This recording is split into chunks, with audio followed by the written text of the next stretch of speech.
бул оору кеңири жайылган, бирок адамдар арасында муну уят катары көрүп, уялып айтпастан, кайрылбастан жүрө берген учур көп кездешет.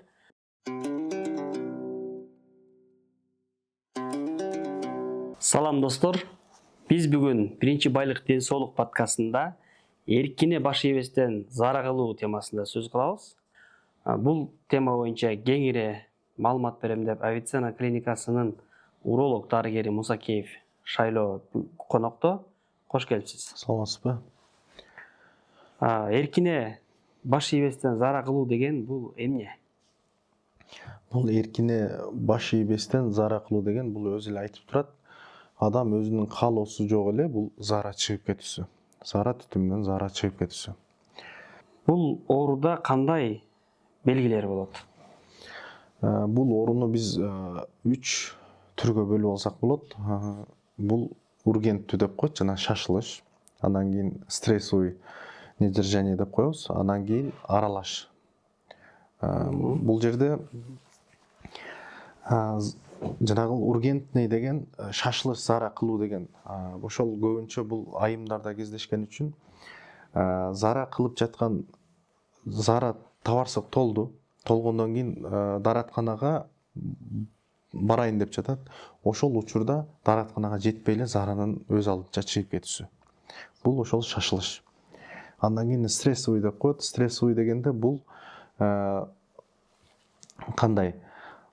Адам ошол жөтүлгөндө, чүчкүргөндө, оор нерсе көтөргөндө, же күлгөндө, же кандайдыр бир кыймыл аракет жасаганда заара эркине баш ийбестен өзү тамчылап чыгып кетүүсү.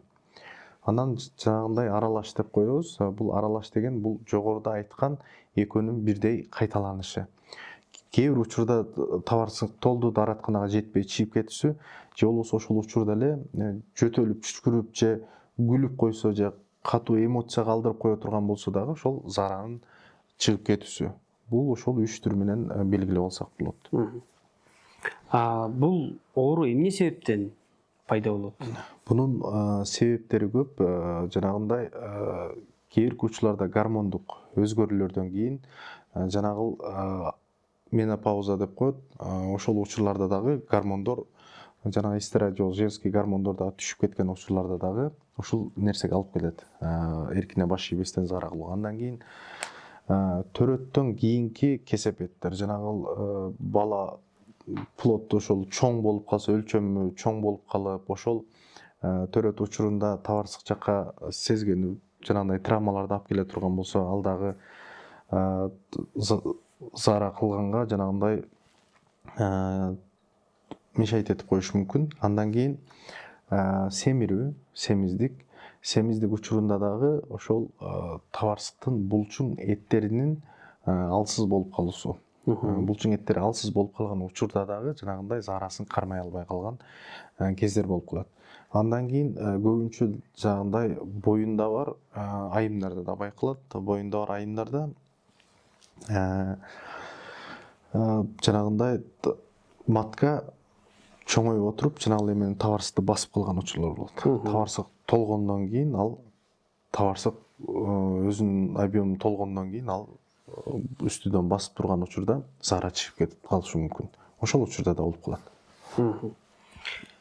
Бул заарасын кармай албай калуу кайсы улгайган адамдардабы, же жаштардабы, же аял кишидеби, же эркек кишидеби, кимде көбүрөөк кездешет? Анан эмне себептен ушундай? Көбүнчө бул айымдарда кездешет. Себеби жана жогоруда айтып кеттик себептерин. Анан көбүнчө бул көптөргөн айымдарда байкалып калат. Андан кийин көп ошол үйдө кыймылсыз отургандарда, же болбосо офисте иштегендерде кыймыл аракет аз болгондордо жана көбүнчө булчуң эттеринин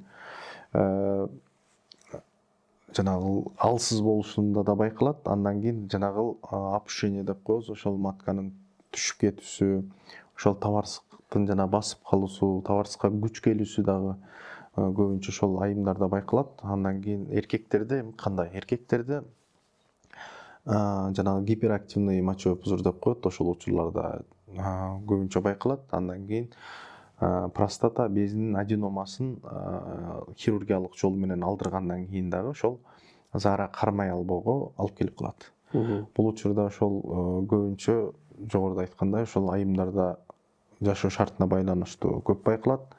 Эркектерде бул ошол операциядан кийин болуп калышы мүмкүн, же болбосо жанагындай табарсыктын неврологиялык сезгенүүсүнөн кийин дагы байкалып калат. Болушу мүмкүн, негизи көп учурда бул заараны кармай албоо өздөрү билишет. Анан бул баягы жанында турган адамдарга дагы жыттанып мындай ыңгайсыздык алып келет да. Анан бул жашым улгайды ошон үчүн же болбосо меники өнөкөт болуп кетти деп эле дарыгерге көрүнбөстөн ошол менен жашагандар деле көп да. Ушул туурабы? Бул туура эмес. Көбүнчө айымдар конокко барганда же болбосо үйүндө ошол отурган учурда деле баягы табарсыктан заарасы чыгып кетет. Бул өздөрү деле айымдар көп айтышат. Мен ушу конокко барганда жанагындай кошуналар менен отурганда же туугандар менен отурганда бир күлдүрүп койгондо же катуу эмоция калтырганда заарам чыгып кетет дагы, ошол жерден ыңгайсыздык жаратып же болбосо өзүм уялып көбүнчө жанагындай конокторго деле бара албай калдым деген айымдар көп болот. Анан жанагындай тампонада коюшуп памперс кийип алган айымдар бар. Бунун эми антип өзүнүн кыйноонун деле кажети жок. Бул баягы чечими бар. Мындайча айтканда баягы болуп жаткан нерсенин ошо учурунда көйгөйдү чечпестен дарыгерге кайрылып көйгөйдү чечкени туура. Ооба. Заараны кармай албоону кандай диагностикадан өткөрүүсү керек? Биринчиден заара кармай албоодо оору качан башталды, кайсыл учурда болуп жатат, канчадан бери кыйналасыз, кантип башталат, ошонун баардыгын биз тактап сурап алабыз. Сурагандан кийин анан диагностикага башталат. Диагностикада ошол табарсыктын таз областындагы органдарды бир УЗИ тарттырабыз. Ал өзүнүн нормасында турабы.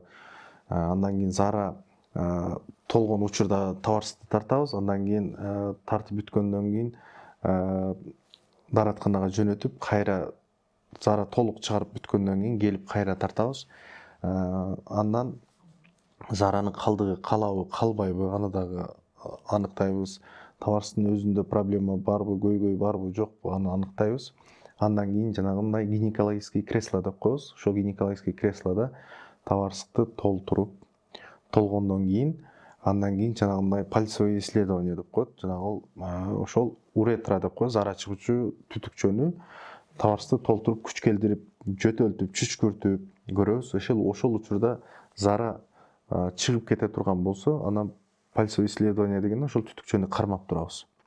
Кармап тургандан кийин кайра жөтөлтүп, чүчкүртүп көрөбүз. Эгер ал учурда чыкпаса, анда жанагындай хирургиялык жол менен лечение кылсак болот. Атайын заара түтүкчөсүнө коюлуучу сеткалар болот. Атайын ошону коюп туруп, ошол нерседен мындай бекемдесек болот. Андан кийин кээинки учурларда гиперактивный мочевой пузырь болуп калса, же болбосо булчуң эттери алсыздап кетсе, же болбосо кандайдыр бир сезгенүү болуп кала турган болсо, ал деле ошол зааранын чыгып кетүүсүнө тоскоолдук жаратат.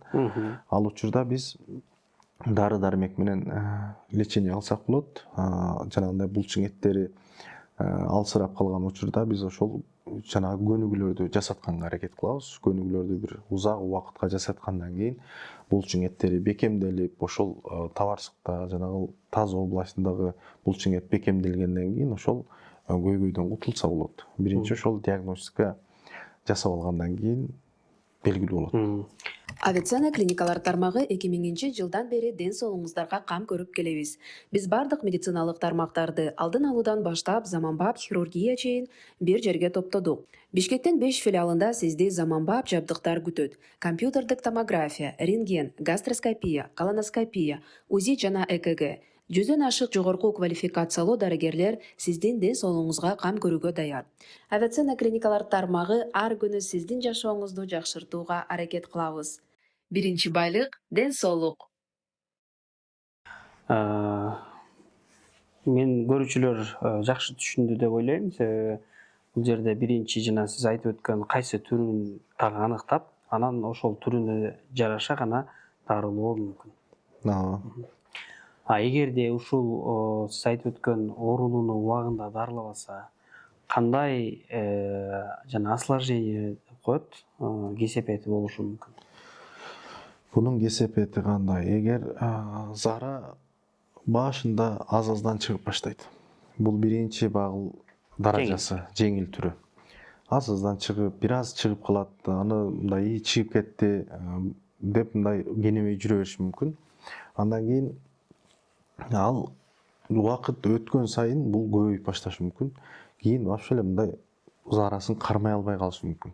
Ошол түрүнө өтүп кетсе, ал бул ал деле коркунуч жаратпайт го. Операция аркылуу жана сетканы койгондон кийин ал өзүнүн калыбына келип калат.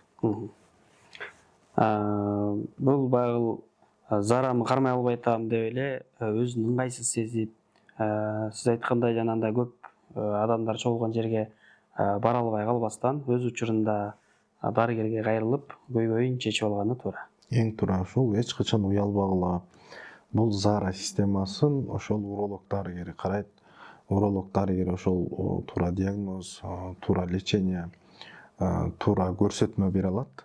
Ошондон кийин гана мындай өзүңүздү мындай ыңгайлуу жана мындай конокко барасызбы, башкага барасызбы, андай эч кандай нерселер мындай кайталанбайт. Шайлоо мырза, сизге чоң рахмат. Мен ойлойм, баягы бул көйгөй менен жүргөндөрдүн деле саны көп, кайрылбай жүргөндөрдүн саны көп. Ошолорго пайдалуу болду деп. Сизге дагы ишиңизге ийгилик, ар дайым эле ушул ооруларга жардамыңыз тийип жүрө берсин.